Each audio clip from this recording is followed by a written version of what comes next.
India TV YouTube channel को subscribe करें और बेल आइकन दबाएं। और असम में तीसरे चरण के चुनाव से पहले राहुल गांधी का टेंपल रन शुरू हो गया है। राहुल आज मां कामाख्या के दर्शन करने पहुंचे, मगर अमित शाह ने अपने प्रचार में 10 जनपद के नए दोस्त बदरुद्दीन अजमल को विलन बना दिया है। अजमल को खुली चुनौती देते हुए अमित शाह ने कहा कि असम को घुसपैठियों का गढ़ नहीं बनने देंगे। राहुल गांधी पर अटैक करते हुए शाह ने यहां तक कह दिया कि वो अजमल निर्भर असम बनाना चाहते हैं। कांग्रेस के युवराज और बीजेपी के शाह दोनों आज असम के कामरूप में मौजूद थे। असम में तीसरे और अंतिम चरण के प्रचार का बिगुल बज गया है। भारत माता की। तीसरे और अंतिम चरण की यह लड़ाई राहुल गांधी को फिर मंदिर तक ले आई। कामाख्या पीठ को उत्तर पूर्व की राजनीति का प्रवेश द्वार कहते हैं। मां कामाख्या का आशीर्वाद मिलने का मतलब है असम की गद्दी मिलना। जी हां, मां कामाख्या में असम की हिंदू जनता की प्रबल आस्था है। कामाख्या मंदिर से खुद को जोड़ना मतलब असम की आस्थावान हिंदू जनता से जोड़ना। राहुल ने विधिवत तालाब के किनारे खड़े होकर अनुष्ठान किया। इस अनुष्ठान के बाद देवी के दर्शन के लिए मंदिर में गए। देवी दर्शन के बाद राहुल लाल चुनरी और माथे पर सिंदूर लगाए दिखे।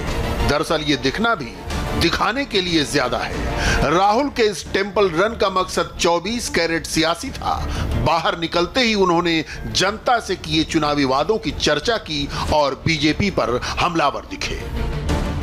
कांग्रेस पार्टी ने 5 गारंटीज दी हैं जी, थोड़ा आप उनको जानते हैं जी, ठीक है। वो हमारा इलेक्शन का मेन मुद्दा है। गारंटी शब्द आपको समझते हैं? गारंटी शब्द को जी, हमने जहाँ भी हमने कुछ कहा है, हम बीजेपी नहीं है। छत्तीसगढ़ में हमने कहा था कर्जा माफ करेंगे, करा। पंजाब में कहा था, करा। कर्नाटक में कहा था, करा। जो हम कहते हैं करेंगे। जो टी गार्डन वर्कर्स हैं, आप एक बात याद रखिए, 365 गारंटी। दरअसल वोटों का समीकरण बिठाने के लिए कांग्रेस ने बदरुद्दीन अजमल से हाथ तो मिला लिया, मगर बीजेपी उस पर जिस तरह हमलावर है, संकट हिंदू वोटरों के बिदकने का खड़ा हो गया है। राहुल के लिए यह संकट बीजेपी बार बार खड़ा करती है, इसीलिए हर चुनाव में उनका टेंपल रन शुरू हो जाता है। मगर कैंपेन के साथ यह टेंपल रन कितना असरदार है, इसका रिएक्शन जनता से तत्काल मिल गया। अभी राहुल गांधी आए थे दर्शनों के लिए। हाँ। क्या लग रहा है इस बार? उनको नहीं वोट मिलेगा। उनको क्यों नहीं वोट मिलेगा? मोदी जी को मिलेगा। क्यों नहीं मिलेगा उनको? ताकि यहाँ मोदी जी का काम अच्छा हुआ है। अच्छा। हाँ। अभी राहुल गांधी आए, चुनाव के मौसम में सब आते हैं मंदिर में नेता। जी सर। हाँ, तो क्या लग रहा है इस बार क्या होगा? हमको तो नहीं लगता वो निकल पाएंगे। अच्छा, क्यों? क्यों नहीं लगता निकाल पाएंगे? क्योंकि जनता को काम चाहिए। हाँ। जो दिखता है वही होना है। हमें काम चाहिए। अच्छा। गवर्नमेंट हमारे साथ खड़ा है।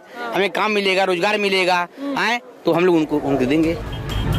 हालांकि राहुल गांधी के साथ प्रचार में आए छत्तीसगढ़ के मुख्यमंत्री भूपेश बघेल का दावा है कि कांग्रेस को इस बार असम में 100 से ऊपर सीटें मिलने जा रही हैं। सर, कितनी सीटों की उम्मीद आप लोग कर रहे हैं इस बार असम में? 100 प्लस। 100 प्लस।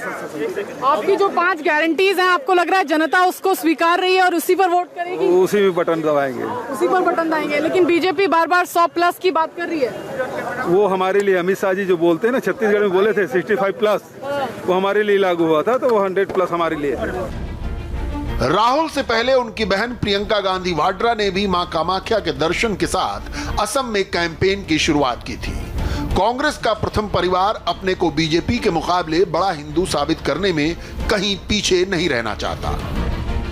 असम में अपनी जीत सुनिश्चित करने के लिए भले ही कांग्रेस पार्टी ने मुस्लिम बहुल इलाकों में अपना वर्चस्व रखने वाली पार्टी AIUDF के साथ मिलकर महाजोत बनाया हो, लेकिन फिर भी हिंदू वोटर्स को रिझाने के लिए राहुल गांधी और प्रियंका गांधी, कांग्रेस पार्टी के 2 बड़े दिग्गज नेता, मंदिरों में भी दर्शनों के लिए जा रहे हैं। प्रियंका गांधी वाड्रा ने जहां अपने आसाम दौरे की शुरुआत मां कामाख्या के दर्शनों के साथ की थी, तो वहीं कांग्रेस पार्टी के पूर्व अध्यक्ष राहुल गांधी भी आज मां कामाख्या के दरबार में आशीर्वाद लेने पहुंचे।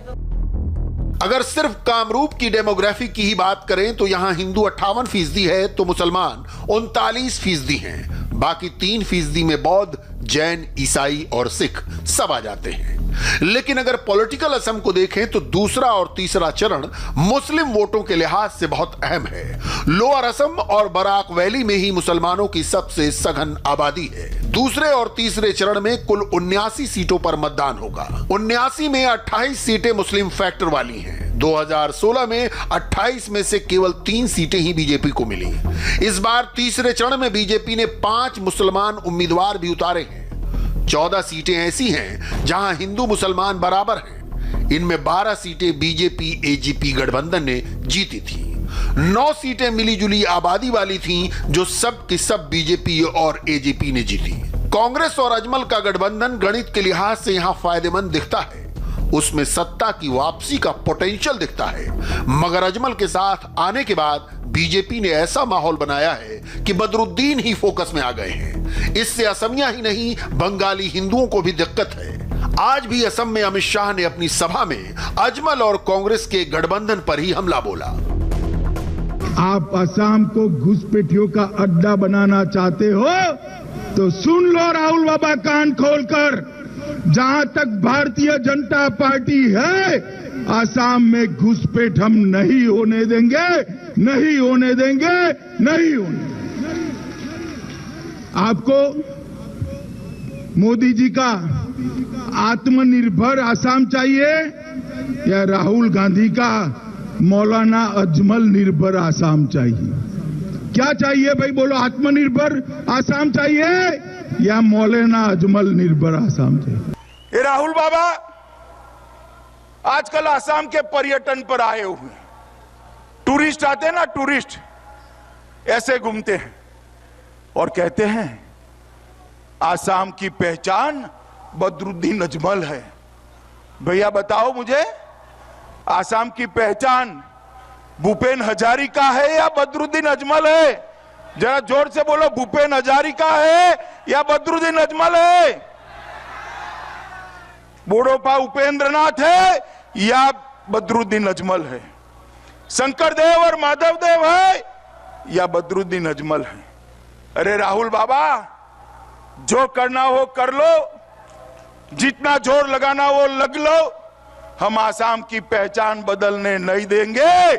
ये काला पहाड़ बदरुद्दीन अजमल आसाम की पहचान नहीं हो सकता, नहीं हो सकता, नहीं हो सकता।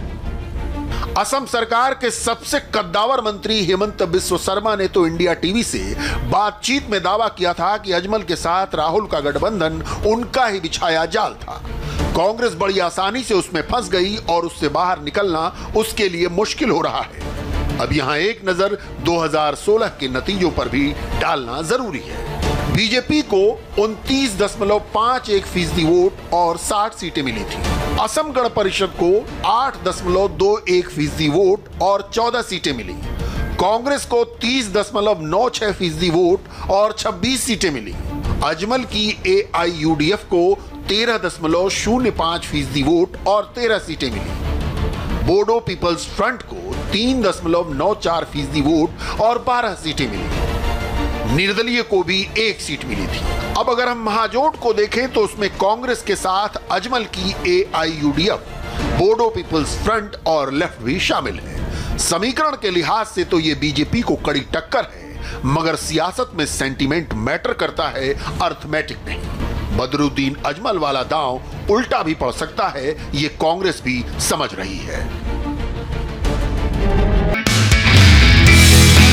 नमस्ते, मैं हूं मीनाक्षी जोशी। वीडियो और खबरों से अपडेट रहने के लिए India TV YouTube channel subscribe करें, बेल आइकन दबाना ना भूलें। जुड़े रहें इंडिया टीवी के साथ।